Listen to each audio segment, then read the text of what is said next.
Good YouTube. If you've been using the Samsung Galaxy S25 series of phones for a while, you might have noticed that it doesn't feel quite as fast as it did on day one. Apps might take a little bit longer to open, scrolling might stutter here and there, or animations may just feel a little bit sluggish. And while this is pretty normal, all phones eventually collect a little bit of clutter and background task. It doesn't necessarily mean that you have to live with it. The good news is that you don't need to be a tech expert, install any third-party apps, or reset your device. Samsung actually includes a lot of built-in tools and settings that can help get your phone running smoothly again, and most of them take less than a minute to set up. In this video, I'm going to walk you through some tips to help you speed up your Galaxy S25 series of phones. This will work for the S25 Ultra, S25, and the S25 Plus as well. And these will use the settings already in your phone. Some are just quick tweaks that you might never have looked at, and others are smart habits to build up your regular phone use. But together, they can make a noticeable difference in day-to-day performance. We'll cover everything from background processes, animation settings, so just get ready to make your S25 Ultra a little bit better. And if you like this kind of content, leave a message down below. Don't forget to subscribe, and thanks for watching. So the first tip is to actually clear the cache data regularly. Over time, your phone storage fills up with something called cache data, temporary files that apps use to make things load faster. Think of it as like a memory shortcut when you open a website on an app. It stores bits of information locally so you don't have to reload everything from scratch the next time.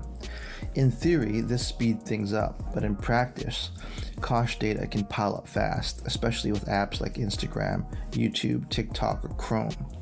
The more you use them, the more temporary files they generate, and eventually all of this stored data can slow down your device and can take up several gigabytes of space and even cause performance issues like lag or freezing. Luckily, clearing it out is pretty simple and completely safe. You won't lose any important content, logins, or personal data.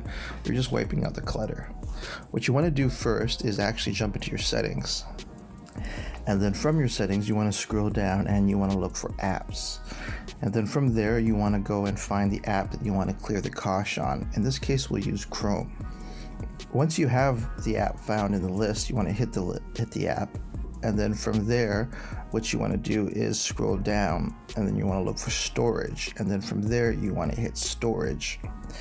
And then from there, you can hit clear cache, and then you'll be able to clear the cache for that app. This will clear out any files in the cache and free up space instantly. You'll often see the right results right away: smoother scrolling, faster app switching, and a bit more breathing room in your storage. It's a good habit to do this once every few weeks or whenever your phone starts to feel a little bit sluggish. It doesn't take long, and you can just select the apps that you use most often. Things like Instagram and Chrome and your browsers and also your email client are common apps that require this. Next up, we have uninstalling or disabling unused apps. Most of us have more apps on our phone than we actually use, whether it's something you downloaded once and forgot about, or one of the many pre-installed Samsung or other carrier apps that came with the phone. Those apps are still sitting there, taking up storage, running background processes, and in some cases, quietly using data and battery. Even if you're not actively opening up the app, it still might be refreshing in the background as well, sending notifications or syncing with cloud services. And when enough of these apps pile up, they can slow down your phone and eat into your battery life and clutter your app drawer. So it's worth taking a few minutes to go through your apps and clear out anything you don't really need. To do this, what you want to do is actually jump into your settings. Once you're in your settings, you want to scroll down and you want to look for a setting called Device Care. And then from there, what you want to do is hit Device Care.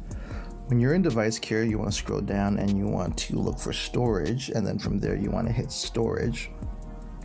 And then you want to look for a setting called Unused Apps. And then from there, what you want to do is hit Unused Apps.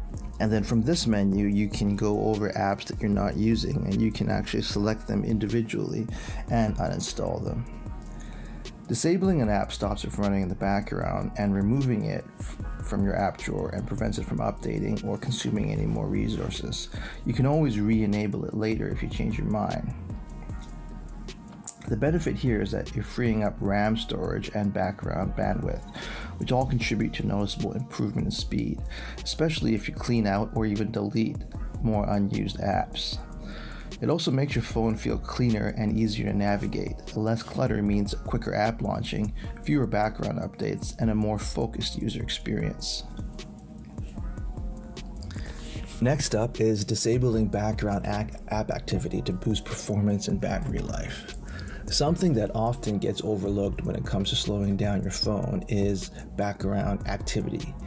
Even though your Galaxy S25 is a powerful device, it only has so much memory processing power and battery capacity available at one given time.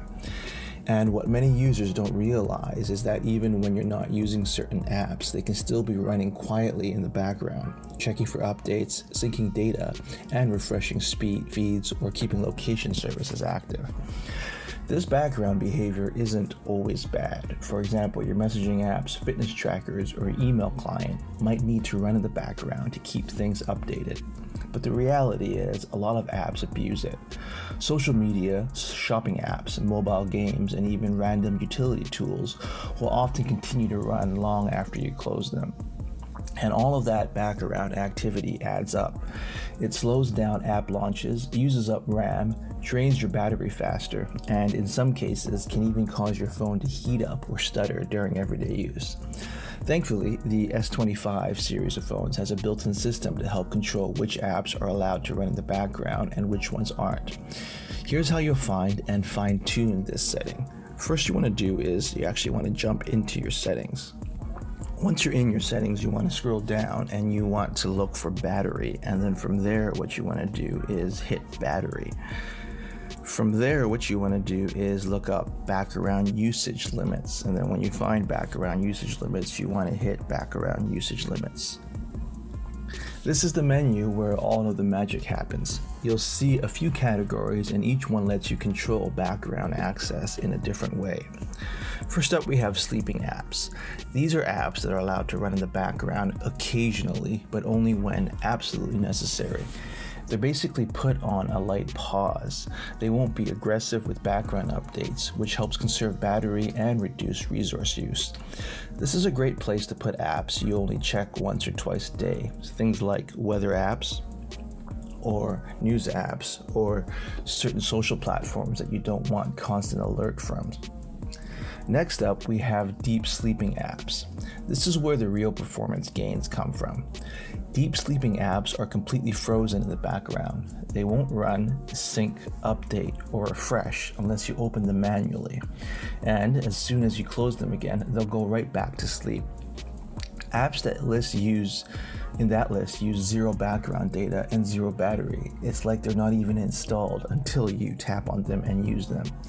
So if you have old apps that you rarely use but don't want to delete, maybe for occasional shopping, airline tickets, or memberships, then deep sleeping them is a perfect middle ground.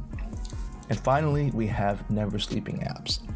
This is a list of apps that you do want to keep running no matter what.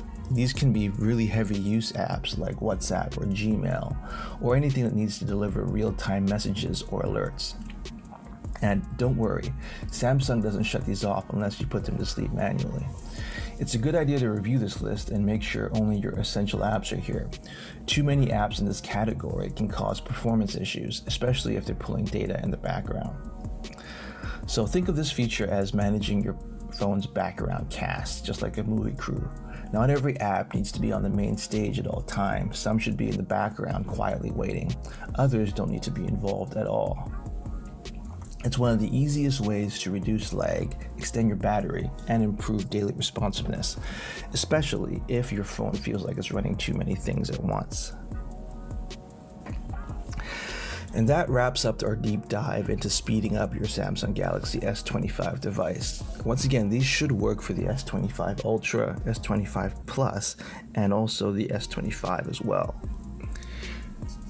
I hope you're already starting to feel the difference in how your phone performs. The truth is, modern smartphones, even ones as powerful as the S25 Ultra, are doing a lot behind the scenes. Between background syncing, cache data, and dozens of apps fighting for attention, performance can gradually slow down even without realizing it. But the good news is that Samsung has a lot of built-in features so that you're not stuck with that slowdown. These are sustainable habits and simple settings that you can revisit every couple months to help keep your device clean, fast, and responsive without needing to reset it or download sketchy optimization apps. So if you found any of these helpful, or if you have your own tips or tricks to keep your phone running fast, don't hesitate to leave a comment down below. And if you like this video, hit that bell or subscribe. And of course, thanks for watching.